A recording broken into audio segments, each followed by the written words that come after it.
Welcome to the lighter side of the dark side. It's your weekly freak show here on Renegade Radio and all podcast catchers, Spotify, YouTube, wherever you're listening to us.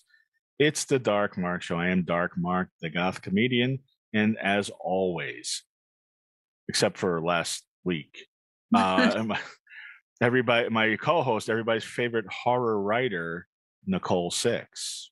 Good afternoon. This is one of my favorite shows because this is a Nicole suggestion where you tell me about somebody that's cool, usually a beautiful woman that you've been hiding from me that's a friend of yours for a long time, and say, oh, she should be on the show. And that's what's happening here. Yes, I've been a fan of Kira's work since the first time I saw her. I think that her burlesque is amazing and just like so cool. And it's this fluid balance of feminine and masculine where you're just like, when you see her on stage, you're getting an amazing, amazing performance. So, thank you so much. And, no problem. So maybe I should introduce her. This is a woman of so many hats. She's another hyphenate. We love hyphenates on the show. She's a burlesque dancer. She's an actress. She's a mua. You know what a mua is, right, Nicole? It's actually pronounced M-U-A. Is that what you pronounce? I pronounce it. I pronounce it mua. It's makeup artist. She's a tarot card reader, expert on the occult. So many things. And I'm just finding out about her, and I can't believe we haven't crossed paths because we have so many mutual friends, and we probably have crossed paths at some point in the past. But I am now a big fan of Kira VonSutra. Welcome to the show. Hi, thanks. Just a cursory observing of your Instagram and the likes and comments show that we have so many friends in common. And I've been around the burlesque scene for a while and in LA. Okay. So I think we know a lot of mutual friends. And I think I've probably been to a show of yours at some point in the past, I'm sure. Yeah, probably. I've been doing burlesque for a very, very long time. I'm sure we've been in the same room at the same time at on more than one occasion. I'm sure. I mean, I also kind of ran away. I moved to Portland last summer. I heard. So that might have a little something to do with the disconnect recently. Well, I have a lot of friends in Portland too, so I'm sure I have some people that you know from there. Before we get started, because I need to match the energy of you two, it's been an exhausting week for me. Trouble the Cat's joining us. She just jumped off Nicole's lap. It's been an exhausting week for me for many reasons. So I have to match the energy. And I have this, if I can get in the camera. There it is. The best energy drink around. Ray's energy drink. And I've tried them all. This is the best. My favorite flavor, Baja Lime.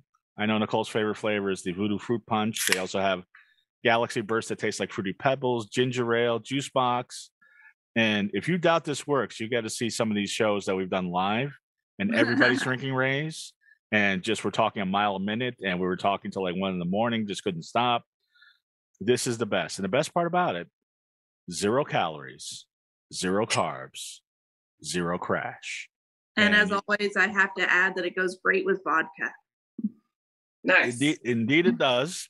And also, you can get them at GNCs. You can't get them at 7-Elevens. You can't get them at grocery stores. You can get them at GNCs, vitamin shops, but why pay full price? Use our 15% off code in the show description on either the podcast catcher or YouTube. You get 15% off a case of Ray's energy drink. There it is. So, Kira, we may or may not have something in common. Were you born in Brooklyn, New York? No, I was born in Tulsa, Oklahoma. Well, I know you grew up in Tulsa, Oklahoma. So there was some website that said you were born in Brooklyn, New York. I was like, no, how do you go from Brooklyn to Tulsa? So that's incorrect. There's something on the internet about you that is incorrect. I can't believe it because the internet is always true, right? No, I was weirdly born in Oklahoma. That's and what was that like growing up in Tulsa, Oklahoma? It was not fun. That face says it all. It was not fun. I ran away. I ran screaming. Mm-hmm. I ran screaming. And my mom always knew I was going to leave.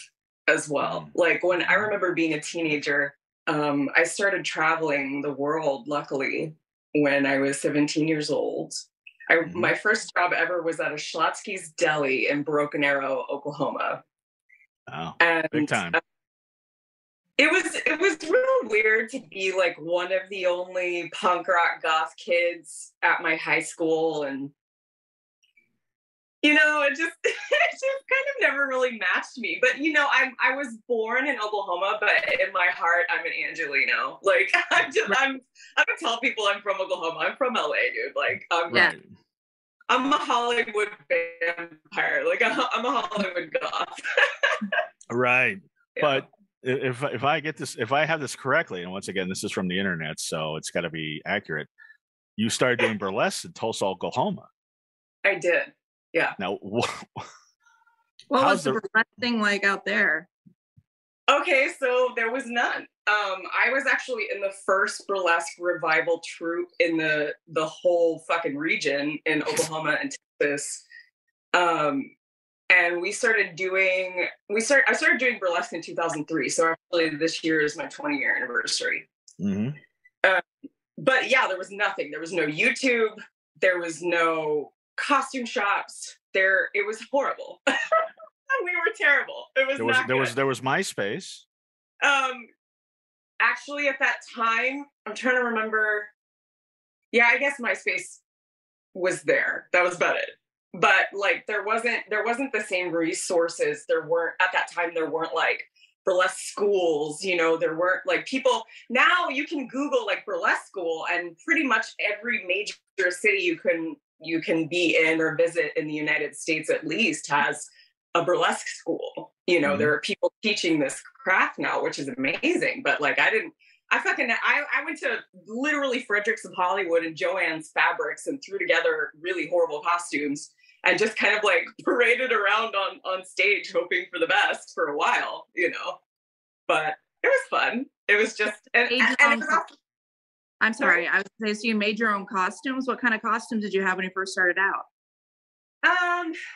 Really bad ones. And the first troupe that I was ever in was called the Spider Lilies. And I got invited. I actually never intended on being a burlesque performer or making that like a major part of my career and like public persona. But I turned 18 years old. Like I literally just got fucking fresh out of high school. 18 years old. I'm like, I'm going to get my tattoo. It's my birthday. I'm getting my first fucking tattoo. It's my birthday. And I went into a tattoo shop in Tulsa, Oklahoma, which at the time, tattooing was still fucking illegal, believe it or not. Oh, really? And yes, Oklahoma was one of the last places in the United States to legalize tattooing. And this was in 2003. That's crazy. So that's insane. But anyway, the woman who was working at the counter was like, I think you're really cute, and I want you to be in this thing called a burlesque troupe with me. I'm starting this thing called a burlesque troupe. And I was like, the fuck is that? Like, what is that? She was like, oh, it's like, being on stage and like taking your clothes off and stuff. I was like, oh, I'm in. All right. Sounds good. I started dancing when I was 2 years old, though. Like, I've been a stage whore my entire life. My older sister was in ballet, and my mom would take me to go pick up my sister at ballet practice when I was a toddler. And she just like couldn't keep me off the stage. She couldn't keep me from running into the rest of the dancers and like just twirling around and being obsessed with it. So they actually put me in the production that they were putting on. So the first production I was ever in was, I think it was Sleeping Beauty. Awesome. Were you the witch? Squirrel. I was a squirrel in Sleeping Beauty. Oh, you were a squirrel. Okay, I'm sorry. I was a squirrel. You wanted to be the witch, but you were the squirrel. Pretty much. But you know what? There's a lot of witches, there's a lot of lore around witches being able to turn into animals. So what's the difference? Right. Now, on your website, you say that there were in your childhood, there were occurrences of the occult and unexplainable that happened. Oh yeah. Every fucking day of my life. In Tulsa, Oklahoma? Oh, yeah, Oklahoma's extremely haunted. Extremely haunted. I mean, the world is haunted. The world is a graveyard. But my entire life, I have been plagued by the spirit realm and entities and ghosts, and I actually have a lot of PTSD over it, and I'm just now getting myself to a place of sorry, I have a dog, being able to like sleep. Sleeping is not my strong suit because I'm more psychically open than ever when I'm asleep. So I my whole life I've been kind of like combating shit that time. Do you have a specific like memory of something that really like triggered you and kind of traumatized you when you were in Oklahoma? Absolutely, I have many. But one of the first seven. One of the first. So that's my dog. Her name is 7 of 9. Of course, Trekkie. She's a Borg. Anyway, yeah, I stopped sleeping when I was about 5 or 6 years old. I shared a room with my sister. I'm sorry, is she like? Can you hear her? No, that's okay. No, it's all right. She's probably barking at Nicole's cat, so it's all right. So you were sleeping with your sister. I shared a room with my sister, and we had a set of bunk beds. And of course, because I was the older sibling, she's my little sister, I got the top bunk bed, right? Mm-hmm. And I remember very distinctly that the bunk beds were this like neon red, fire engine red color, and they were aluminum. They were like shitty old, like 80s bunk beds. Mm-hmm. And I was sleeping, and this clawed hand, like almost like a gauntlet hand, grabbed me by my right ankle, and it pulled me out of my bed. And you're on the top bunk. Yeah. The only thing that stopped me from plummeting to the ground was the railing of the bed. And I woke up with the railing between my legs, and it like, I had scratches on my legs from where the entity had like basically like a glove like this, and it just grabbed me and fucking pulled me as hard as it could. And I could see entities with my eyeballs like I see human beings walking down the street. Really? Like I remember laying in bed being fucking plagued, like looking in my hallway, and there were entities staring at me, talking to me. Like some of them were very, very crazy. Some of them were very almost like insect-like. Like I remember there's this one that looked like a giant ant. And typically that's like, if there's something that's an insectoid looking entity, it's kind of demonic in nature, or at least it's projecting itself to be that. So that was like a really big reason for me to stop sleeping at night, and I would like cover myself up with my blanket. And I remember realizing that when the sun started to come up, that shit dissipated. Mm-hmm. So very early on in my life, I like to this day, the best sleep that I get is from like 6 a.m. to noon. So you're a vampire. Yeah. Pretty much. But that was like a really big problem. And like, we just had unexplained hauntings in our house a lot when I was a child. And my mom, like, luckily my mom was very witchy too. She was a midwife. Like growing up, she had crystals in all of our windows. She had like cabinets full of herbs. She was a homeopath. Like she was very into that when I was young. Mm-hmm. So it wasn't like necessarily like she was going, oh, just go to sleep, but she didn't know how to help me. Nobody knew how to fucking help me. Right. But but you never like went to your little sister and like, I know you always wanted the top bunk, go right ahead. Actually, I did, but like she was like, "Fuck that!" And then our room just kept getting worse. Like throughout the years, like the next 6 years too, there was a very big like. I remember when I was like 12 or so. There was this entity in our closet that would enter in and out of the closet through a mirror that was given to me, and it would literally open the doors of the closet and like turn everything in the bedroom upside down. Like I lived in that movie Poltergeist. Like I have a fucking tattoo of that film on my arm because it was like living in this really insane horror movie, Wow. And I remember trying to do an experiment over that and being like, I'm not fucking crazy. This is happening. So I remember one day my whole family was gone, and I don't remember why, but I was the only one at home. So I took a roll of duct tape, and the closet that we had were like the accordion style, like 4-panel doors where you can pull them open. And I made a big X in duct tape across the doors, and then I took like a scarf or some piece of fabric, and I tied it in a figure 8, like around the handles, so it couldn't like open. And then I left, and I went to my friend's house that lived behind us, and I came back like an hour or so later, and the tape had been ripped down. The fucking scarf was off the doors, and the doors were flung wide open. Mm-hmm. And nobody had been home. And I was like, see, what the fuck? This is crazy.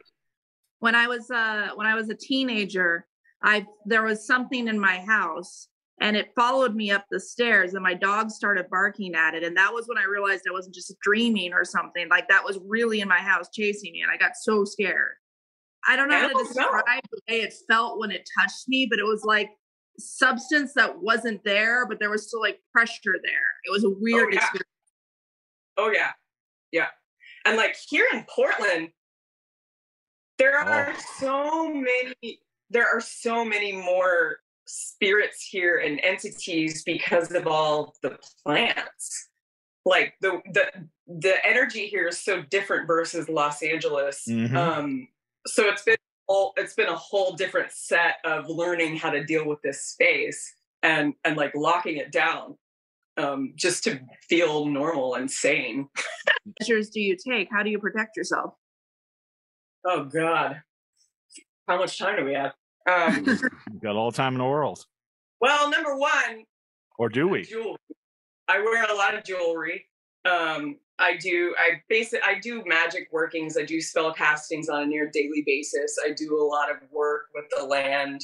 Now that I own a home, this incredible space that we have, it's actually a lot easier to do what I just call security, like a lot of preventative measures.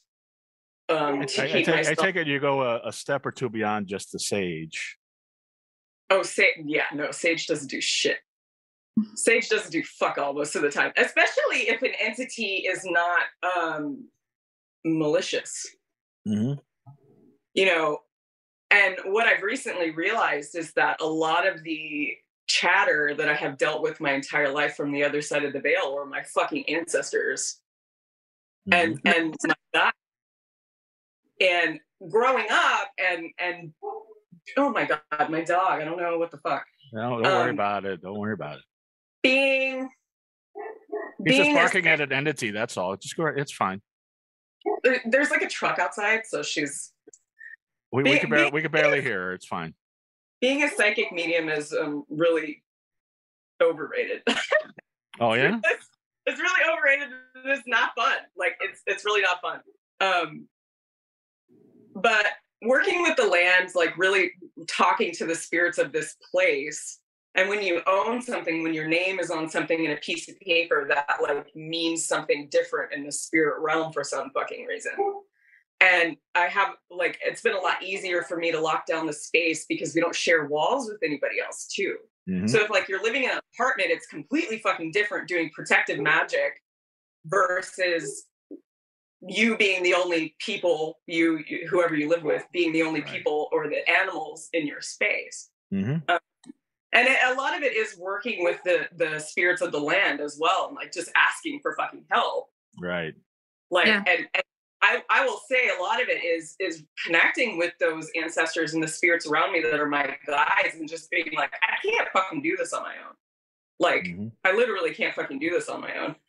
And something that I realized recently that has been incredibly valuable is a lot of the magic that I do is predominantly Celtic and Norse in nature. And reading a book of Norse practicing recently like changed my fucking life.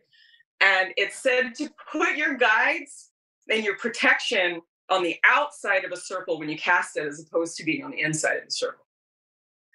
So what that changed for me is I can't fucking describe how much better it has been for me, because now I said, I kind of like command all the spirits around me, like, you can't be in here. Yeah. If you're going to be around me, you want to protect me, that's fine. Be outside the window. Be above the house. Be below the house. Be all around the house. But don't fucking be in here. And that changed my life. And I wish I would have realized that fucking 30 years ago when I was a kid, you know. But because now it's like I have the ability to notice and sense an intruder versus all of the entities around me that are helping me. Because a lot of the time when you're sensing things, you can't always sense the difference between something that is helpful or harmful. Yeah.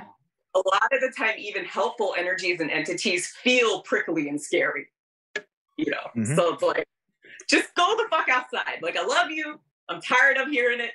Stop telling me what to do. Fucking go outside and keep everything away from me. And now I'm like sleeping. Well, I'm guessing you don't sleep in a bunk bed anymore. No, I don't. I'm guessing. I'm also guessing that one of our mutual friends, and correct me if I'm wrong, is probably Sal Santoro from the Crooked Path. I don't know if you know him. But we had him on the show a few weeks ago, and then there's a whole talk about spirit guides. I don't have a spirit guide as far as I know. How did you find your spirit guides? You absolutely have spirit guides. Well, they haven't appeared to me, and I'm not aware of them, and you know, I'm the opposite of you. I have no problem sleeping, and I very rarely dream, so I'm just out and then wake up. I'm very envious of that. Don't be. I overslept this morning, and I was late for work, but you wouldn't want to trade spaces with me. Getting in contact with your spirit guides is a whole fucking practice, though. It's not something that it just magically happens. Like, it's something that you have to feed and work on a regular basis, like any other relationship you have in your life. You know, you have to initiate with them. You have to talk to them. You have to like speak with them and establish boundaries and trust and ways that you can communicate with them and recognize what's happening around you. And the best way to do that is really connecting with recently deceased ancestors or loved ones that you've had. And one of the biggest things that happened to me to push me forward on my psychic medium path was one of my best friends dying of an OD. And he fucking wouldn't leave me alone. You know, and he literally came to me like an hour after he died, freaking the fuck out. You know, and I was like, they always come to me like when I'm in a bath, just trying to like zone the fuck out. Well, he did die. I mean, that's kind of traumatic for most people. It's true. It's very true. Especially when the death was unintentional or in a violent manner. And I do equate ODing with violence, especially with the way that it is presented to me in spirit form. Like, you know, a lot of people will deal with asphyxiation or like losing their breathing or over something like that. But it was very interesting because he came to me and he was trying to get me to tell his boyfriend that he loved him. You know, and I was like, what the fuck is happening? What is this? And he came to me, like, we were punk rock kids. We grew up together in Oklahoma. And he came to me and started showing me punk rockers in my vision. I was seeing like kids with mohawks, and then I was seeing like an anarchy sign. It was actually kind of funny. I was like, what is this? Like, I know so many dead punk rockers. Like, you all die. Like, who is this? Who are you? You know, and it finally got to me that it was Frank. And he showed me like a heart and an X. And he was like, basically like, tell my boyfriend that I love him. And I was like, I can do that. So I got in contact with his boyfriend because his boyfriend is the one who told me that he died. And he started projecting all of these numbers and dates and shit that made no fucking sense to me, but made complete sense to his boyfriend. So it was a lot of confirmation that this was who I was communicating with. Right. Well, that begs the question from me, the eternal skeptic. Why didn't he just contact the boyfriend? Well, I'm sure he tried, but like you're experiencing, not everybody is as tapped in, and not everybody can make sense of what they're dealing with, feeling, or seeing. And the way that people perceive spirit is different all of the time across the board. Like, the way that I sense and feel things might not be the way that you are perceiving them. Right. You know, everybody has... That makes sense. their own ability. It's like being a mutant. Like everybody has their own abilities in this realm, and like what they can do and what you can hone in on, right. you know. And my ability is apparently to sleep. Nicole, you were going to say something? I was going to say, not to change the subject too much, but while you're in Portland, what has been your, have you been dancing in Portland? So I'm kind of on this like small, I'm not even going to call it a hiatus, but I've taken a step back this year to revamp a lot of my costumes and make new pieces. So I've been doing burlesque for so long that sometimes I get really bored with everything that I have, and I just want to produce new, different, interesting things. So I'm kind of in this moment of creation versus like dancing. New pieces are arriving right now. I've been in contact with some friends making costumes for me and stuff. And hopefully by the end of the year, I'll be able to unveil a few new dark, fucked up things. Awesome. Yeah. Do you have any hint as to how dark and fucked up it'll be? Yeah. So this one of the main new pieces that I'm working on currently is really heavily rooted in the occult. A lot of what I put on stage these days is rooted in the occult, whether it looks like that or not. Mm-hmm. I mean, this guy in particular, but yeah. This one is, it's kind of been a journey for this piece because it started out in LA. It started out with a burlesque show called the Bootleg Bombshells based out of Venice. Mm-hmm. And they were doing a show called the 7 Deadly Sins. And they nominated me to be Wrath. And they called me and they're like, hey, we're doing the 7 Deadly Sins show. Do you want to be Wrath? And I was like, of course I want to be Wrath. Yeah, who else? That's the best. Of course, that's the best sin. So it turned into this interesting piece because one of my primary, my patron goddesses is the Celtic goddess of death and vengeance. And I started basing it on her. And she's like the mother of banshees. She's the mother of fairies. She's like a shape-shifting, dark blackbird that oversees the battlefield when war is happening. And, you know, carrion birds and carrion animals devour the dead of the warriors, or devour the flesh of the warriors, and then that carries them to the other side. This is just a very small fraction of things that she oversees in those realms.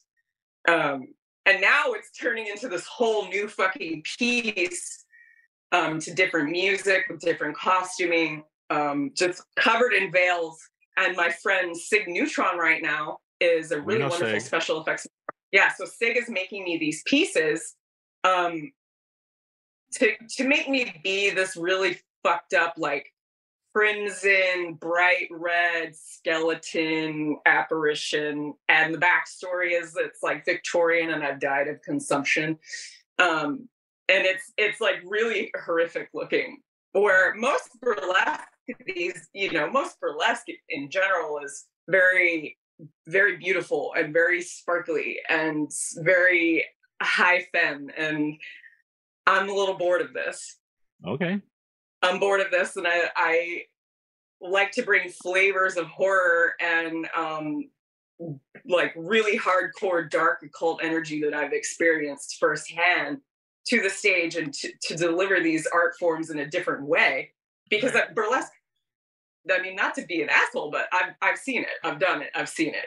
Like, you know, I've done traditional burlesque, I've been in that world, I've gone through the whole fucking spectrum of these styles and these musics and stuff like that. And now all I want to do is scare people and make them be confused as to why they're aroused or perhaps attracted to what I'm putting on stage. Well, I like that. I try to do the same in my writing. I want people to like enjoy it and feel guilty they're enjoying it and not quite sure the why they're enjoying it. Yeah. So there are two performers in Los Angeles that I'm like besties with, and one, her name is Vanessa Burgundy, and the other performer is Christina Nakaya. And in LA for the past like 10 years, we've been performing together, making weird as uncomfortable shit as we can. Mm-hmm. And we like to say that we're causing people to have confused boners because they're like, why do I like this? You know, like what about this is attractive? I don't know why I like this. Right. Well, yeah, I mean, confused boners are always the best. And if Sig is, by the way, if people don't know, Sig Neutron was on the show Face Off. He's been on our show a few times. And I say him, I think he's a they now. I don't know what's going on there. But when I think you can, like me, I think Sig accepts most pronouns. Right. I haven't seen Sig in a long time, so I'm not sure what the pronouns are now. But I know if Sig Neutron is making a costume for you, it's going to be amazing because he does. Here we go again. Sig makes costumes for some of the biggest movies. Been over Sig's house, seen all the stuff Sig has in Sig's garage, and just all sorts of some of the craziest horror stuff. And if Sig is making you something, it's going to be extraordinary. It's going to be fucking insane. Sig's super nice too, and very down to earth, just like a really great person. Sig and Randy are Sig is absolutely wonderful, and we have really connected through this project together. And I was actually talking to Sig on the phone yesterday about they're finally going to be sending me these costume pieces that we've been working on since the beginning of the year. Right. So Sig has really been putting in the fucking work for me to be able to bring this creature to life. And I got really inspired last November. My husband is a touring musician, and he's not home most of the time. And last winter, I was just is that good or bad? It's good. It's good. Like our whole relationship has been him being a touring musician, so it's nothing new, Right. And I actually think that we both enjoy the space. Like, we're very independent human beings, and we don't need it's. That's why I asked. I think it really nurtures our relationship in a way, and it helps us stay in communication in ways that I think a lot of people don't. Mm-hmm. But I'm obsessed with him. My husband is fucking incredible. He's a sexy guy. He is a fucking sexy human being. He looks like Thor. Like, if there were an incarnation of Thor, that would be my husband. Right. And by the way, just as a sidebar, you might not be as sexy as Kira's husband, but if you want to be sexier, because there's nothing sexier than a great smelling man, use our other sponsor, Tactical Soap. This is soap infused with pheromones, and they have three different variations of three different kinds: Maverick, Bond, and Durden. And they have oils. They have all sorts of products. Use the code in our description. Get some Tactical Soap. You're not going to be as sexy as Kira's husband or myself, let's be honest, but you will be sexier than you are now because you'll be smelling great and you'll have pheromones, and the women are going to go crazy. Go ahead, Kira. I'm sorry. I didn't mean that was a really wonderful way to segue it. I do my best. There's another one coming, so we'll see how that goes. Anyway, I was by myself over the winter with my dog, and I was watching the film Crimson Peak. Mm-hmm. Okay, I like that one. I'm obsessed with the costuming and the sets and the colors and the way that movie is really presented. And the Crimson apparition in that film is really driving this new idea to come to life. So it's very like Banshee foretelling the doom of men that deserve it. I love that. I love that. I am scared so much I'm shivering, but I have a big raging boner. I get that. I love that dichotomy. I love that. And now, who named you? Now, what was your original burlesque name? Have you always been Kira VonSutra, or did you have a name before that? Yeah, just Kira Sutra. I've been using Kira Sutra since I was a teenager. Since I was 16, actually. So going back to punk rock kids in Oklahoma, I had a friend named Miranda, and I used to drive this. I lived in a van. Actually, I was homeless. I lived in this van for a while. That's very punk. Yeah, she made me a punk mixtape that said "For Kira Sutra" on it. Mm-hmm. And ever since then, I've just been using that name. Okay. Nice. But Kira's my legal, real first name. Right. I gather from my research, but yeah, so it's quite evocative. Yeah. Yeah. Oh yeah. Yeah. No, it definitely stands Miranda, out. you know what? I have my whole life. I'm just gonna have to give props to Miranda for coming up with the name because yeah, like she just Thank you, handed me that Miranda. tape. I was like, that's fucking catchy. I like that. Yeah. Thank you, Miranda. Now, Yeah. now now you were in Oklahoma doing burlesque. You were 18. Mhm. How long before you made the jump to LA? And how did you? I mean, that must have been quite a move. It was a few And years. also, you said you traveled the world too. Yeah. Yeah. You know, when shit was cheap, when I was a teenager, you could travel the world. The kids don't know these days. It was a lot easier to Back in my day when that. gas was $2 a gallon. Yeah, dude, it was so much cheaper and so much easier to access at that time. But so I actually didn't move to LA immediately. I was in Tulsa and then I moved to Las Vegas and then I moved back to Tulsa and then I moved to Los Angeles. Mm-hmm. So I kind of like bounced around and I got to Vegas and I very quickly realized that was a fucking terrible place for me to be. Well, it's basically Oklahoma with neon. Yeah. And you know what? I really don't like the desert, so I don't know what the fuck I was thinking with that one. But I moved there and I was like, this is terrible. I was just like a drunk vampire. I seriously didn't do anything before 9 p.m. Like I went to sleep at 8 a.m. It was just too hot to exist. I'm just not a morning person. It's too hot to exist. And so I quickly, after I had a moment of clarity of being hammered and bloated and like looked down at my body, I was like, I got to get the fuck out of here. So I went back to Tulsa to regroup for a second and decide what the hell I was doing with my life. And my older brother was really like, I think you should pursue makeup as a career. You're like really good at it. It's always been something that I've loved.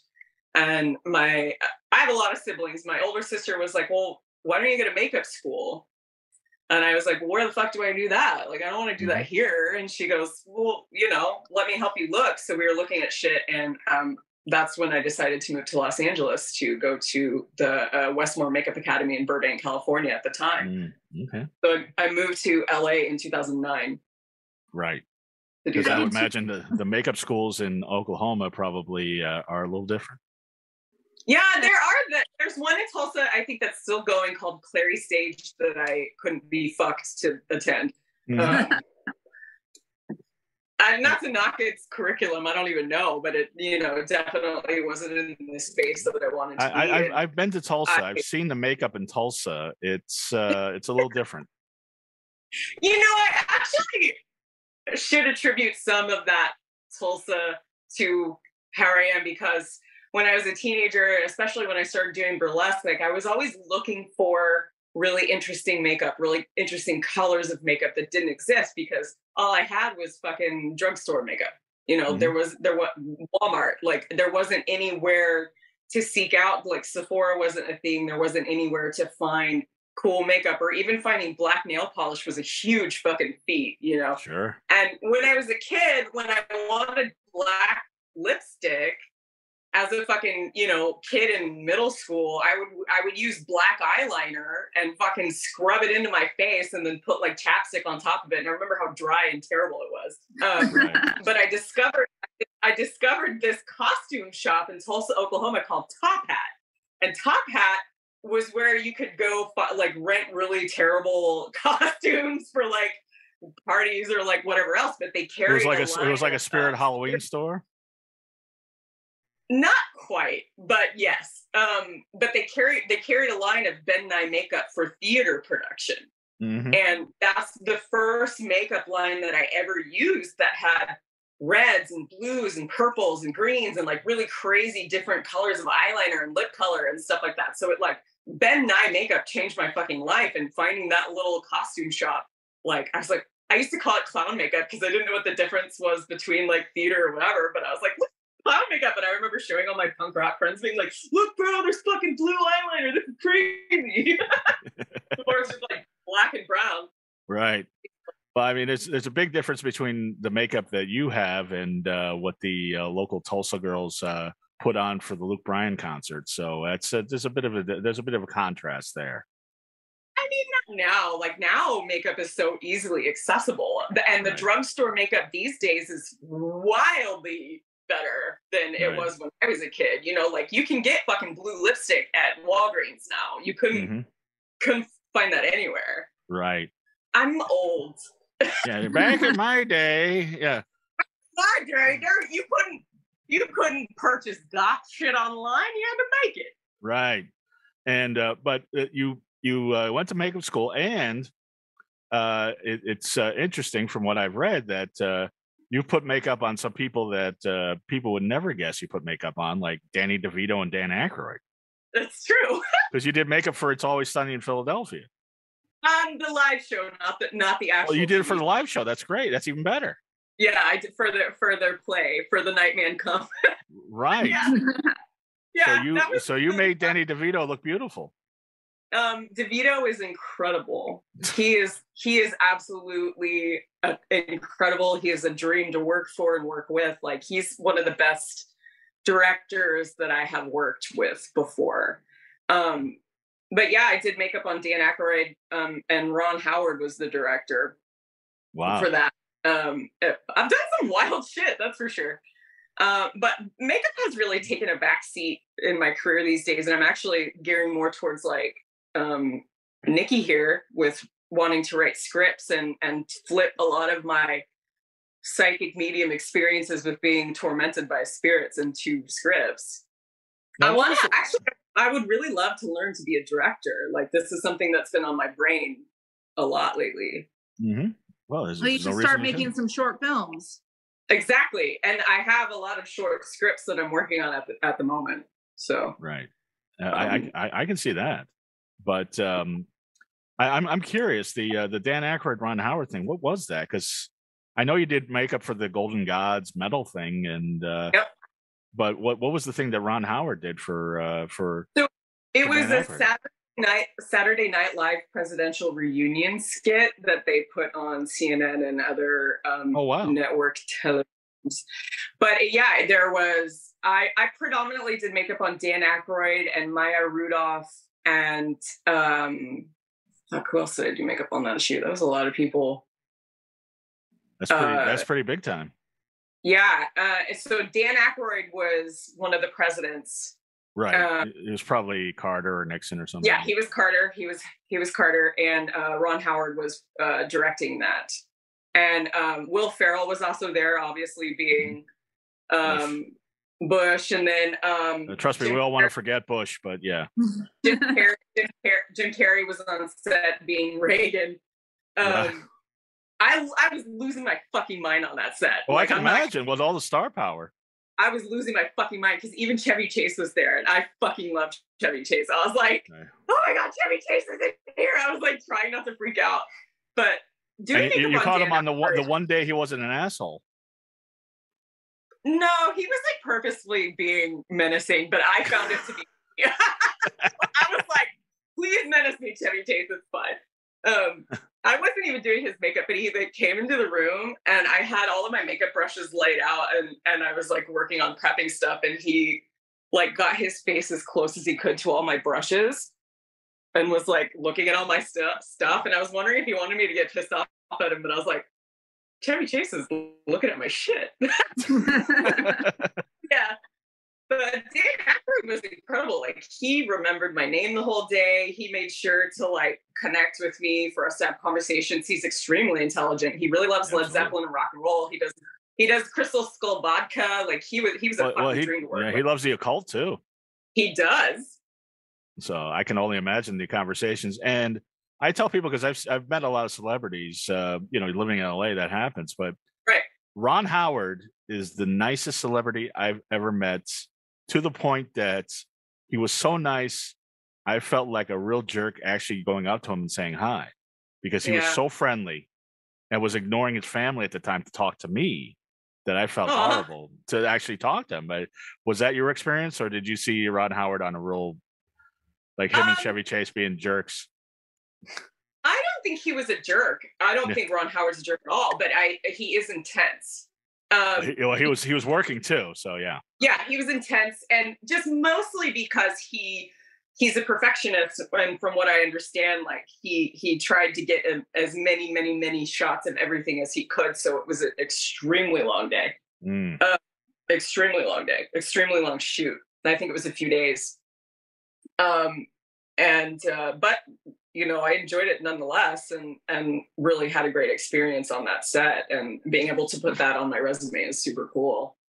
That's amazing. Yeah, that's great. I used to do makeup for Danny DeVito. For a time, had a horror film short website that was called The Blood Factory. Oh, I know that. Yeah, and so I got to go to Danny DeVito's fucking house and hang out in his house with him and his family. Like, his son was helping him direct stuff, and his daughter Lucy was one of the stars. And then like Rhea Perlman made us all a coconut cake and shit, and like he fucking had his personal chefs cooking for us the entire time. It was the best lasagna I've ever had in my entire fucking life. Ever. Hands down, the best lasagna I've ever had in my life. Like, pretty crazy. It would have to be if Danny DeVito's private chef is cooking it for you. Yes. Who was the best experience you've ever worked with? In the film industry? Yeah. But if you have broader, anyone in general, like any experience you've had with someone that was just utterly amazing.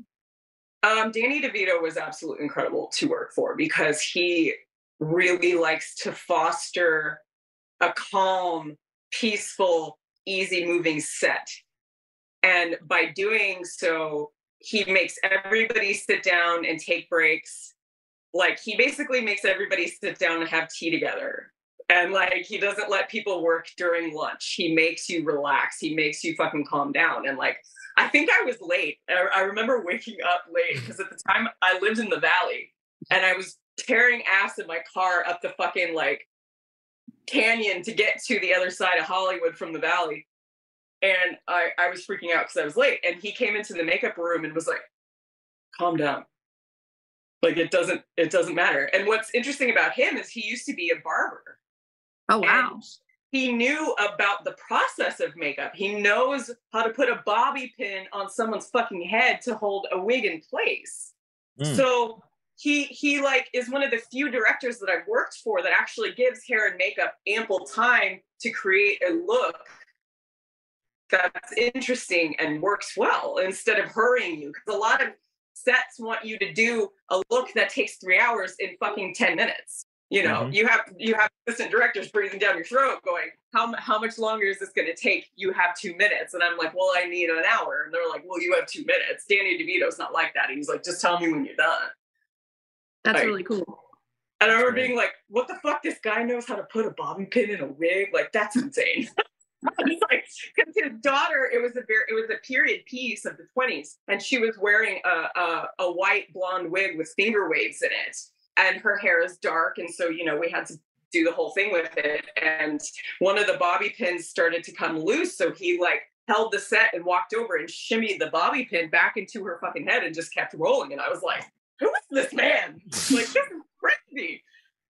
And he has the fucking penguin suit in his personal theater. Oh, don't tell me that. Oh my goodness. And I was like, when I was doing makeup for Always Sunny, I had to be like, okay, I don't want to make you uncomfortable, but I'm fucking obsessed with Batman Returns. Like, that's one of my favorite films of all time. Like, Catwoman, Michelle Pfeiffer, Catwoman, she's my fucking bitch, dude. Like, I'm obsessed with that shit. And he was like, oh, you saw it? I was like, yes. Yes, yeah, she helped awaken my sexuality in that movie for sure. For real. I think she helped awaken a lot of people's sexuality in that movie. Yes. Probably Danny DeVito's too. Yeah. Burlesque was really, really hot about 10 years ago. And I don't know if it's still as hot in LA. I mean, I know that there was a pandemic in there, but you really hit it when it was really peaking. Pandemic really fucking ruined a lot of shit. That's for sure. Yeah. Yeah, I mean, I'm such a niche performer that I'm not like one of the cool kids that gets hired on higher productions of things, because I'm not a carbon copy of Catherine Delish, i.e. Dita Von Teese. You know, like most productions want that pretty perfect posy woman. And I want to be a banshee skeletal apparition that devours your fucking arm. You know, like I'm a little bit of a different breed than most performers, I think. But yeah, I did a lot of cool shit in the scene. But I don't know. I kind of it got dwindled down to me really only performing in a few shows in Los Angeles before I left, because I don't perform to traditional music. It's really fucking boring to me. I mean, did you feel like an outcast in the burlesque scene? Because I know you were very, very respected and outcast is not the right word. I wouldn't say that I'm an outcast, but very like niche. I'm not gonna make something to fit a theme either, which is a very like West Coast burlesque thing where they, even here in Portland, like most shows are themed with certain things, and I'm not creating an entire fucking world for your show if just to be in your show. Like I don't care. Right. If I have something that just happens to fit in this theme or that we can fucking squeeze in there, then sure, I'll be, you know, I would love to do it, but I'm not like, I perform to entertain myself and to unleash demons and animals that live within me, and everybody else, you know, just happens to get the benefits of that. I'm not doing it for anybody else. Right. Have you had, I mean, can you describe like a transcendent moment like that on stage where the demons were released and there was just a palpable feeling in the room? Absolutely. Yeah. Well, every time I do my Anubis act, it's actually an invocation of Anubis. When I started doing the Wrath, the first time I did the Wrath act and the second time I did Wrath, they were both invocations of my patron goddess, the Morrigan. And the Morrigan is like, you invoke her for war, you invoke her for certain instances. And there's footage of me performing this Wrath act and photos of me where it's not my face. Like it was very much like a ritual possession of that goddess and those energies that I was calling up to do my bidding. And sometimes in those moments, I'll use it to direct it towards shit that I need, or even people in the audience. Like, so for instance, when I'm working with Anubis, when I do the invocation of him, or his Egyptian name is actually Anpu, but everybody calls him Anubis. That was his Greek name. I'm working with people's karmas because he's a god of karma, he's a god of time, he's a god of judgment, and more predominantly the Egyptian god of funerals and like the guide to the dead. He's not the god of the dead, he's the guide to the dead, because Osiris is the god of the dead. Right. But you know, in this act, I will mummify somebody's head quickly with some gauze that I've actually blessed and brought like energies of healing for people. And then doing the Wrath, which is now turning into this banshee, I actually will hex my enemies on stage, and enemies of the state, as I would like to say. So back up. So there's video of your face changing on stage? Yeah.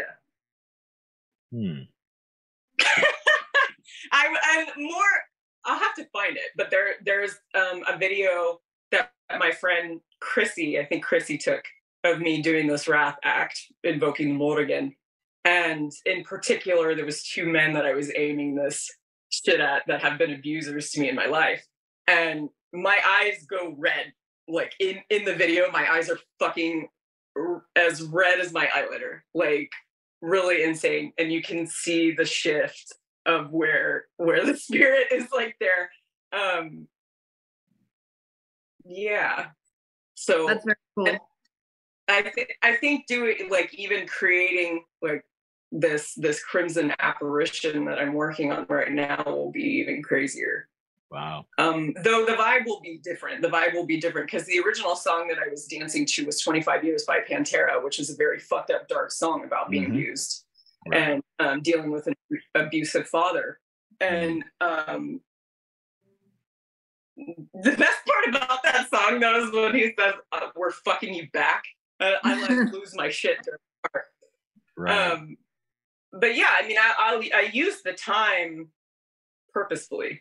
I use the time and the space of the stage and the energy of the crowd, because I am an energy vampire when I'm performing. If there's no crowd there, it's like practicing. And the pandemic really fucking showed me that about myself, because the Bootleg Bombshells were doing shows online.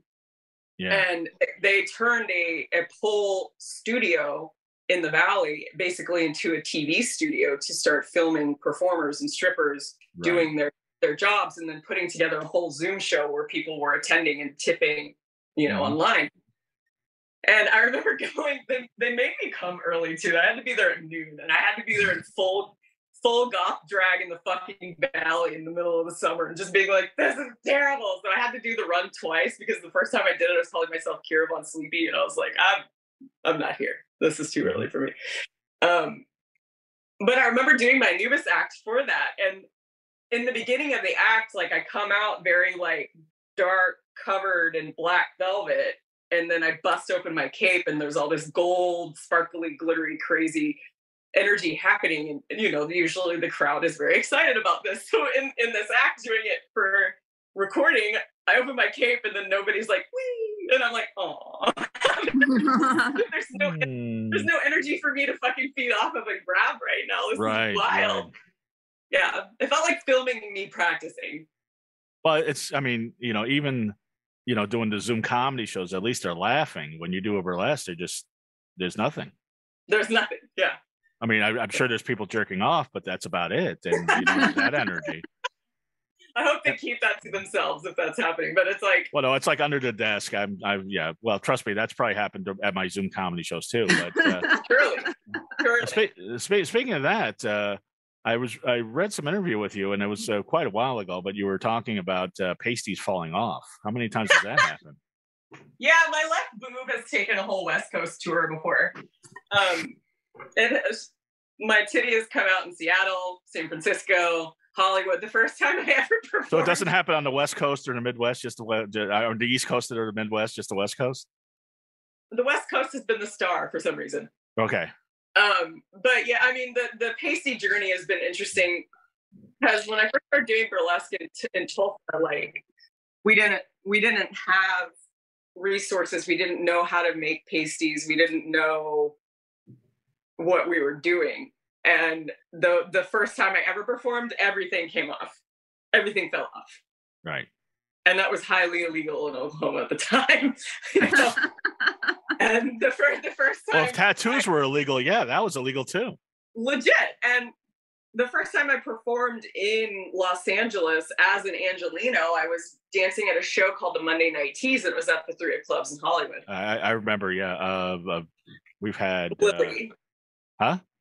Lily VonSutra was running. Yeah, we had Lily on the show. Another mutual friend. Like, everybody I know, well, we have the same friends, and nobody ever introduced us. But yeah, I know. That's weird. So weird.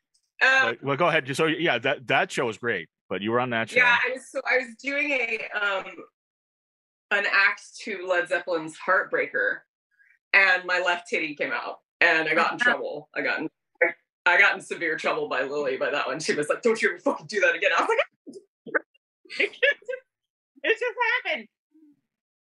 But I like it. I make like a whole dramatic expression of being like, "And here's my breast. Give me money." Yeah. If I had your breasts, I would too. Yeah, like, give me the money.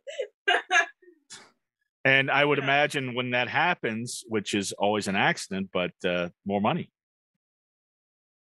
You know what's fucked up about that is a lot of burlesque, not so much.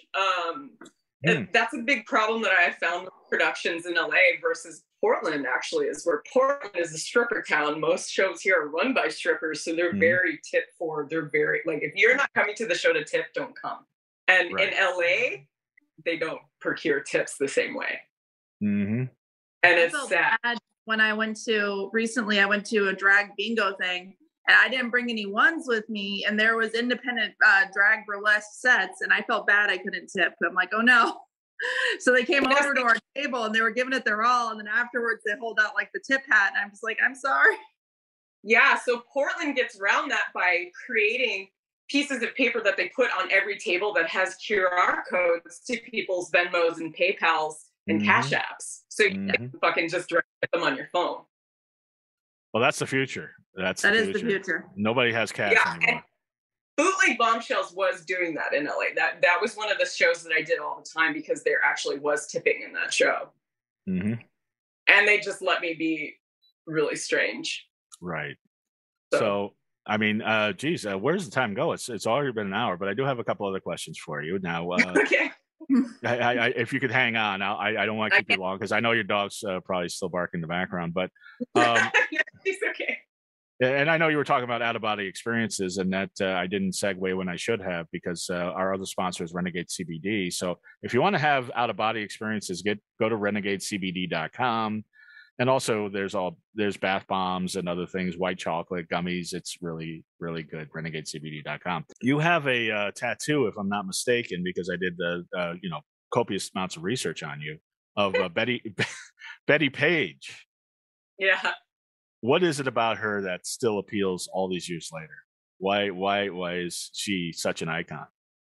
I was so fucking obsessed with Bettie Page when I was a teenager and in my early career of modeling and doing burlesque because she did both of those things. And she was really a renegade, as we were using this word, with being a sexual icon and really perpetuating a lot of fetish and burlesque and pinup. And her style of modeling was completely different than everyone else. And I would get everything I could of her, like any books, any postcards, any movies, any films, any clips, anything I could do to like learn about her. Part of it was her look, part of it was her famous haircut, her Betty bangs. Of course I had Betty. And you had Betty bangs, I'm sure. Did for a second. I liked rockabilly, and then it bored the fucking tears off my. I was just like, oh, this is so boring. I can't do this. But although you performed at a lot of rockabilly festivals. I did. I've done like rockabilly, psychobilly, punk rock, heavy metal. All that shit. But Betty really drove a lot of stuff for me just by fandom. And, I did pinup modeling for a long time and studying her photos and studying her facial expressions because she was one of the first pinup models that I really liked because she modeled with her entire body. It wasn't just her face or her titties or something like that. She very much was meticulous about her hand shapes and the shapes she was making with her body and the lines that she created in photographs. And a lot of it was very awkward for her as well as a model. Like she was thrown into a lot of awkward situations and made the best of it and did really wonderful. Like most of the films that she was starred in, fetish films, burlesque stuff, they would just tell her to dance around and then they would add music to it later. So sometimes the dance and the music doesn't sync up, but it looks interesting because it was very awkward and thrown together, Unfortunately, she suffered from a lot of mental illness and ended up in getting into trouble in the later parts of her life. And she actually died on my brother's birthday. I remember being in Florida with my brother and she died on December 11th. That was his birthday. And I was like bummed out. I was like, no, Betty's dead. But right. Yeah. I kind of happy birthday though. Yeah. I wish I would have planned that tattoo better. I wish I would have planned a lot of my tattoos better. But are there tattoos you regret? Regret is not the right word. I just wish I had better foresight of plotting what I was doing. Like, okay, I'm gonna get an entire chest piece instead of just like half of my chest tattoo. Like, why didn't I just fucking do the whole chest? I don't know. And what was the tattoo you got at 18? So there's this one on my shoulder that has leopard print on it. It's pink, purple, and black leopard print because that's what you do when you're punk rock. You get leopard print tattoos. Yeah. That's awesome. Yeah. You got a whole. It's like, well, you got parts of your skin that are punks, parts that are rockabilly, parts that are metal, Yeah. parts that are goth. You're a musical canvas. Yes. You got a whole record store on your body. Pretty much. I mean, music has been my number one love my whole life. So hence you married a musician. Yes, he's a very brilliant musician. It is Pride Month, and I did have to touch on your trans. Yes, please. Okay, I just wanted. I'm treading lightly, but no. I just want to ask, being a trans burlesque dancer, was there any pushback, or was it always been? Have you always been accepted in the scene? So my journey as a trans person is relatively new, I must admit. Okay. Well, it's not, but the discovery of where I fit is newer. Okay. My whole life, I have felt different, especially with my gender identity and gender expression. But no, I haven't gotten any weirdness or pushback from the burlesque community about being a transgendered performer at all, because I think one of the main forerunnings of burlesque, at least today, is inclusivity and bringing everybody in and including all bodies, all genders, all creeds, all races, all the gays, like all of the things. So, and very quickly, if you are not one of those human beings, you're gonna get kicked out, basically. But the reason I ask it, and I figured that would be the case, but you've been doing it for 20 years, and as you know, 20 years ago was a lot different than it is now. Absolutely. And I will say burlesque 20 years ago, especially in Oklahoma, definitely didn't have anything to do with anybody in masculine bodies. And I'm really glad that it's changed. And like the Burlesque Hall of Fame this year, actually the BHOF weekend, the Burlesque Hall of Fame weekend just happened. And the person that won was a transgendered woman. And that's really fucking big, because the competition in the past has been more focused on separating the genders, kind of purposefully on that. And they've been hearing people going, this doesn't fucking matter. Like, if you're a good performer, you're a good performer, and then you deserve the title. And what I love about what they're working on right now is allowing the person who has won the biggest title in the world to choose what their title is, be it king, queen, however they would like that to be presented. And it's really beautiful. And actually that alone has caused fucking problems with people getting upset that, it's the whole turf situation, and turf being somebody who specifically is a woman, not being understanding of what a woman can be, who is embodying the title of being a woman. And I don't think it was necessarily malicious. I just think it was something, everybody needs time and grace to learn these things. The trans community is very complicated. The title and the term transgendered is very complicated. It's a huge umbrella. And I think, actually when Nikki asked me if I was trans, I got a little defensive at first, because people don't understand it. So, and especially right now with the country, the way that it's leaning is terrifying. And like, it's very sad. It's a very sad situation, but it's super fucking nuanced. And I think that we need to give people time and grace to learn and to change and to integrate new ways of thinking and speaking before we freak out. Well, that's a great way to put it, because it is nuanced, but the arguments are not. It's just people like, it has to be this way or this way, and there's no nuance at all. Yeah. It sucks. It's really tough, because it's like the person who won the amazing performer who won Burlesque Hall of Fame this last weekend was, is a transgendered woman, but they're masculine presenting, they're masculine bodied. So that's what caused the stir, being like, well, we have fucking cultivated this safe space for women, and now men are infiltrating, and everyone's going, this is not a man, this is a trans woman, this person is a fucking trans woman, so what's the problem? Like, what are you talking about? So it's been this whole like, I haven't waited on it, to be honest. I'm just letting people do what they're doing about it, you know. But it's been interesting to sit back and watch this flood of like crazy shit about it. Woo! Well, it's just we're in a no pun intended transition period where, you know, people are just not, you know, like I said, I misgendered Sig, or did I? I don't know, but it's not malicious. I just don't know. Well, even, you know what, even with me, even with Sig, when Sig and I are talking to each other, you have to try really hard to, if you're speaking about or to somebody that identifies as they, them, which I do, it's hard to integrate into the language because it's not grammatically correct. It's not what you're taught when you're growing up. Right. You know? So it even integrating, being inclusive in language is tricky. So I really try very hard to give grace to people, you know, and like, yes, I am transgendered. And that even like confuses people, like my therapist and stuff. They're like, well, what do you mean you're transgendered? You know, you're not like, you haven't changed your body.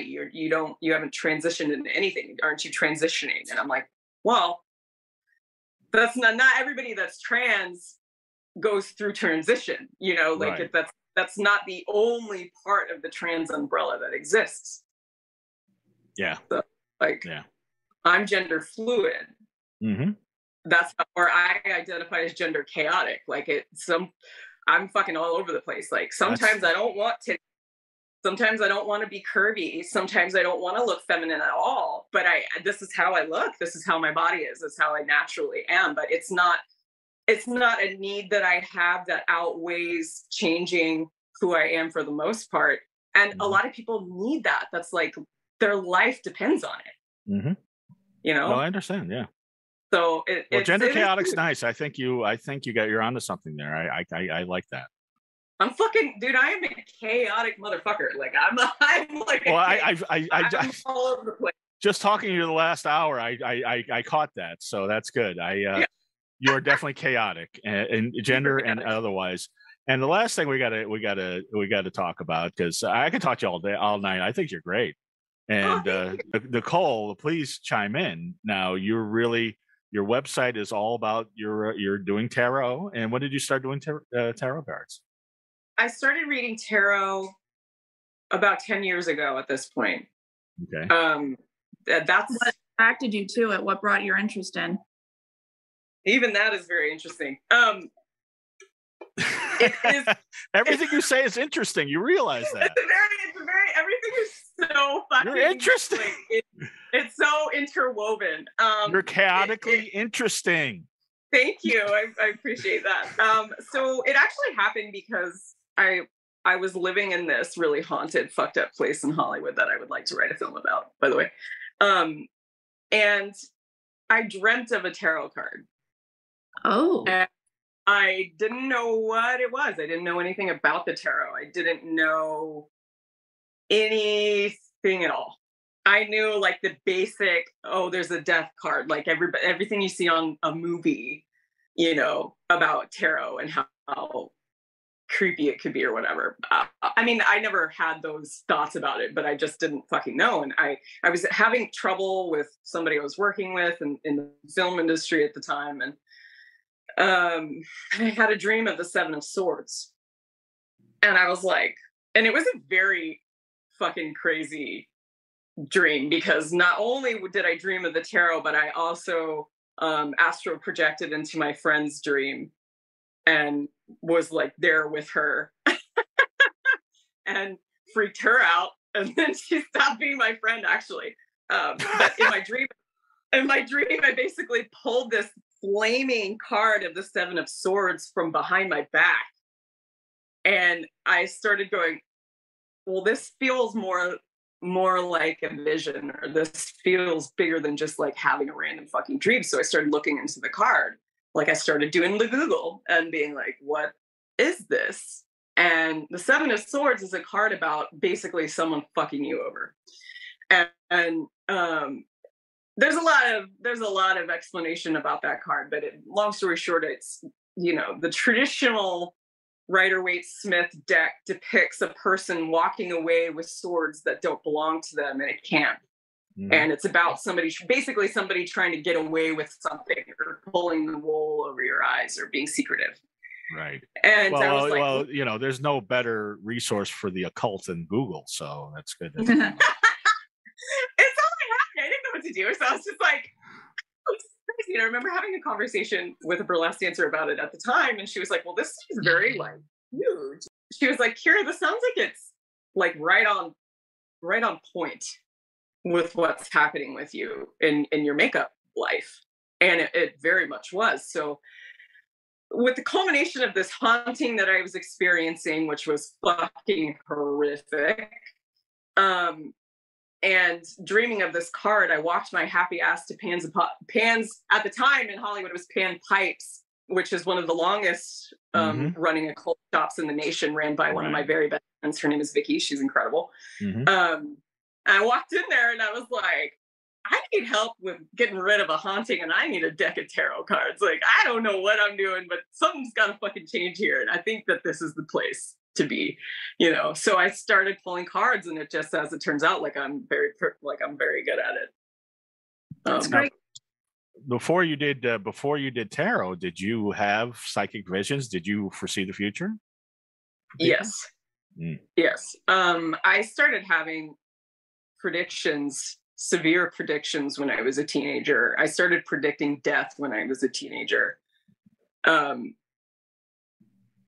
Like that was really freaky. It was one of the reasons why I'm always like presenting death, to be honest, because I'm obsessed with death. Death is always around me. I've lost a lot of people in my life. I'm very tapped into the other side, into the occult. I work with 4 different death deities. And your look is very Sandman Death. That did not escape me today. Yes. I mean, the idea is if you're friends with death, then death doesn't kill you. Long story short. But yes, I started predicting death around the age of 16. I think that was the first time that I really realized that there was something going on with me with that. And I had all sorts of psychic visions and situations when I was a child growing up. I remember talking to my mom about like my dead grandmother that I'd never met. I remember like having full-on conversations with entities and stuff like that in my sleep. Like it's always been one of the biggest parts of me. But you know, being a punk rock kid, it's not cool to be like, there's like an afterlife. There's other sides to this situation. You know, everybody's an anarchist and nothing exists, and once you die, everything is gone and dead. But what really was the Kickstarter for this occult lifestyle was when I moved to this haunted apartment in Hollywood, and it just, I could no longer fucking ignore it. No longer. No. Sounds like every apartment that I've ever been in Hollywood, to be honest with you. But, like, including my own. I stayed there for so long because it was cheap and it had high ceilings. Like, I probably would have stayed there forever, to be honest, even with the fucking low-level demonic piece of shit that was fucking haunting the space. Right. But yeah. just to be clear, because your website is vonsutra.com if people want to get readings, you predict other things besides death. Yes, I do. I predict all sorts of things. But I also really just like to put information in front of you that helps you to make decisions. You know, for instance, yesterday I just did a reading for my friend about his career. For the most part, I like to let the cards speak for themselves and put information in front of people that they can do something about.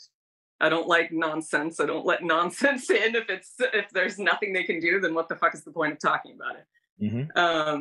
You know, and I always work in people's highest goods for divine love and divine truth only. I refuse to fucking let in any harshities from bullshit when I'm reading people's cards. But, you know, I've talked from everything I predict birth as well. It's not just death. I've predicted several. I predicted my nephew. Like, I was sitting in my fucking bed one day and it felt like somebody hit me in the head with a frying pan and said, read cards for your sister. And I was like, huh. And I pulled out these cards and I texted her. I was like, are you knocked up? And she was like, I don't know.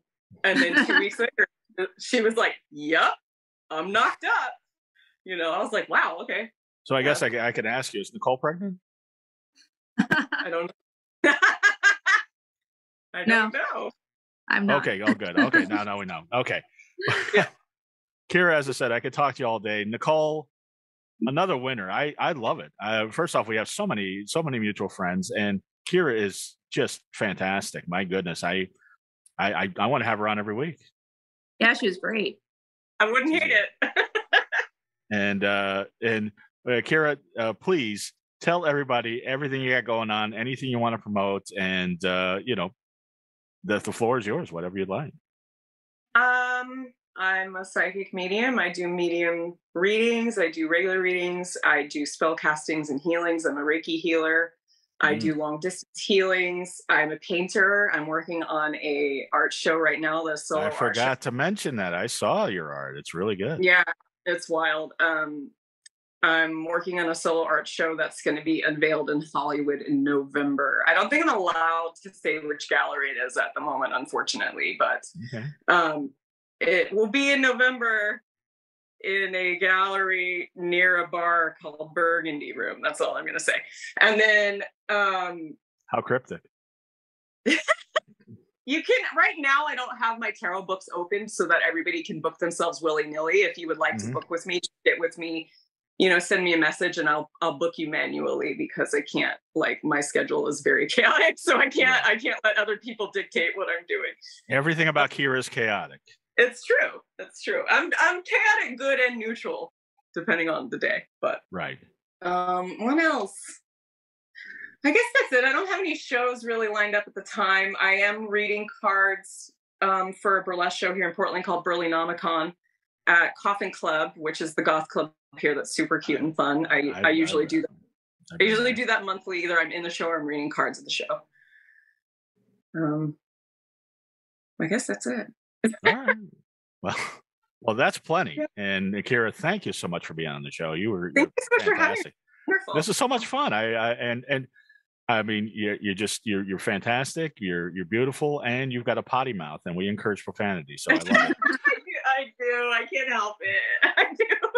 And I don't know if you've read Nicole's. Speaking of potty mouths, I don't know if you read Nicole's new poetry book, Slow Burn, but it's on Lulu.com. If you ever want to order it, Nicole, tell everybody. Tell everybody about that and everything you got going on. So you can get my new book on lulu.com. Just look up my name and it'll come up right away. I am on Facebook at Nicole H6 and on Instagram at Nicole6Books. Nice. And I'm Goth Comedian on all social media. And I hope to be in Portland soon. Last time I was in Portland was at the Portland Comedy Festival. I did a show at Harvey's, which is below Harvey's. They had tunnels where they had people that were working on the railroad, Chinese people working on the railroad. And they wanted me to do a Halloween show. And then the pandemic hit and now they're closed. But I hope to be in Portland soon because I love Portland. And everybody have a wonderfully creepy week. Bye. Bye.